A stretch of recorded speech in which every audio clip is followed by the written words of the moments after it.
Welcome everybody, my name is Michael, and yesterday there was news regarding 50 Cent's Twitter account being on lockdown. G-Unit was a group that 50 Cent, Curtis Jackson, was a former member of, and there was $G-Unit. That was the meme coin, the token that was used, and it was like, hey, it looked like potentially if you're in it and make some money. Obviously, there came out a horde of people that said, if you invested without doing a single bit of research, you just clicked it and I'm like, screw it, I'm going to buy it. And some people don't even care because there's so many projects where they're constantly flipping NFTs and flipping these really, really high risk projects. But if you lose on 20 of these projects and one just goes up like crazy and pump and dumps and you get out in the right time, you still make profit. There's some people that don't even care.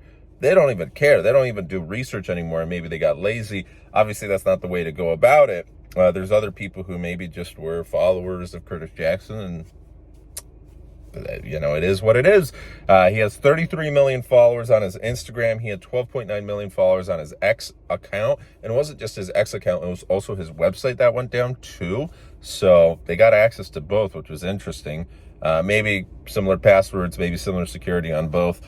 They are locked down as of the moment. He made a Instagram post after he was able to regain access after everything was locked down, and it got 57,000 likes, and a person said, hey, I'm glad I hesitated because I was about to go all in. There was a lot of people who said, I didn't know. 50 Cent has been a popular rapper, of course, but he's also been an astute investor from some regard. He also partnered with one of my favorite authors to create the 50th Law, a popular celebrity account, especially someone who's endorsed cryptocurrency in the past, suddenly coming out and saying, hey, invest in this cryptocurrency. Well, if you have millions of people looking at you, millions, and not only that, but you're able to reach millions more through their network because just a single post on 50 Cent's account will make the news, then why not? But if you do it through black hat means, through illegal methods, obviously that's unfair. And 50 Cent came out and said that these people within 30 minutes made approximately $3 million.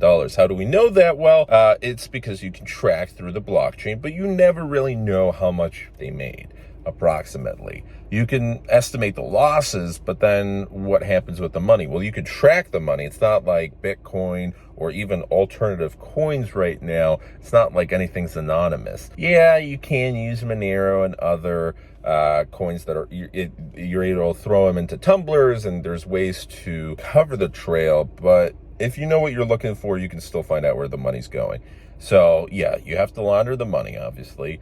But some people don't know how to do this and they get caught. Other people do it right, but they still lose, anywhere from 20 to 40% of the funds just to tumble it properly and then launder the money properly. Just because you've tumbled it in a couple tumblers doesn't mean it's laundered. You still have to get cash, and that's still dirty money, especially when you're talking about millions of dollars. But obviously you don't care because you still made millions of dollars using a celebrity's account. The celebrity, well, the reputation is harmed because every single person who took a look at that post either thought he was a scammer, or if they invested, oh man, you might be jaded for the rest of your life if you lost a lot of money, potentially tens of thousands of dollars. Hopefully no one lost more than that. But still, even losing $1,000 and you're in a tough situation, it's always interesting because even if this account wasn't hacked, just because a celebrity or someone you follow comes out with a post saying, hey, please invest in this, do your research. Don't automatically go into it.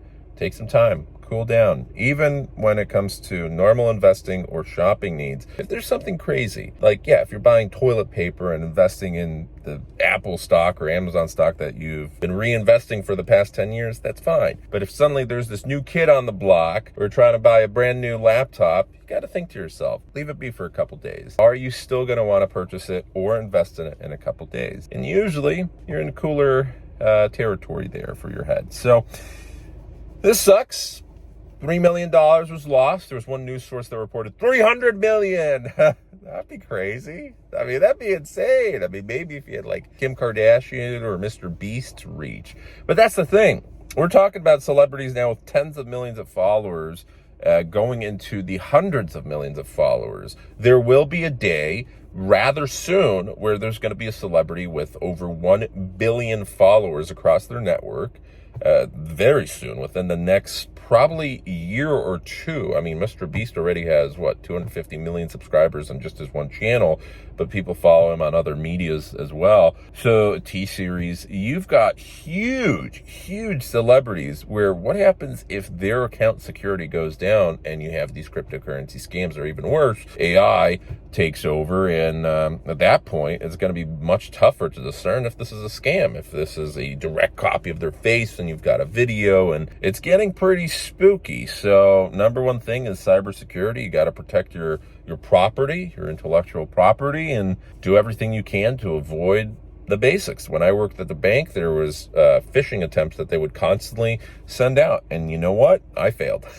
I absolutely failed. That was I thought I was pretty good about avoiding phishing attempts. And I saw this one email that was like, hey, this is my resume. I don't know why I clicked on it. I was just like, oh, let's click on all the emails in my Outlook outbox because, hey, I don't know, maybe this is another employee that wants to work at my branch. Boom! This is a phishing attempt. Your activity has been monitored and sent to the proper department. I was like, oh, shoot. Well, I don't know why I clicked it. I mean, it was just a quick click, but that's all it takes sometimes, you know? Even the best of us get fooled. Yeah, I get a ton of phishing attempts in my normal emails. I mean, I had like a Jewel Osco attempt recently. I never had a Jewel Osco account. Well, that's pretty easy. Ironically, I made a Jewel Osco account afterwards because when my back was out, Jewel Osco was offering curbside delivery, and I was like, well, I gotta get groceries somehow. So now I have a Jewel Osco account. But anyways, Curtis Jackson did come out and say, hey, $300 million was stolen. That's why one of the news sites was reporting that, but it was a gross overestimation, because at the time of reporting there was only $19 million of trading volume, and just because there's that trading volume, well, it's coming from somewhere. Most of that came from probably the Post, but not all of it. So then you have to look at, okay, there's volume, but just because it pumps up doesn't mean you can necessarily sell it. What was probably the case was $3 million was lost instead of 300 million. Maybe the volume pumped up because other traders who were just looking at this random meme coin saw, why is this going up? Okay, well, might as well invest in it as well, just looking from the markets. And then you had 4 accounts that all withdrew over sold over $100,000. So over $400,000 potentially was cashed out. The problem was, which is still a lot of money, in many of these cases, if it's a brand new token and there's not enough volume, I had this with when I promoted a project a very, very long time ago. I've learned a lot since then. Now, that project was actually a legitimate project. It was not a scam.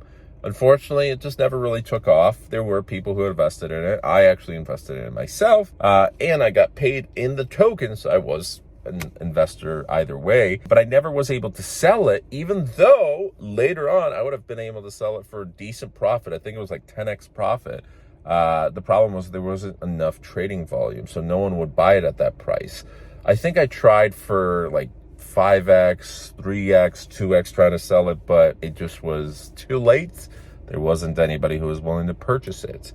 I'm sure I would have found someone eventually for a low enough amount, but I don't know whatever happened to that. I think it wasn't a lot. It was like a couple $100, and I might have invested like $30 or whatever. Something happened to that money. I think it was also on an exchange that just didn't have a lot of volume. So there's multiple things. It's not just the token, it's the exchange as well.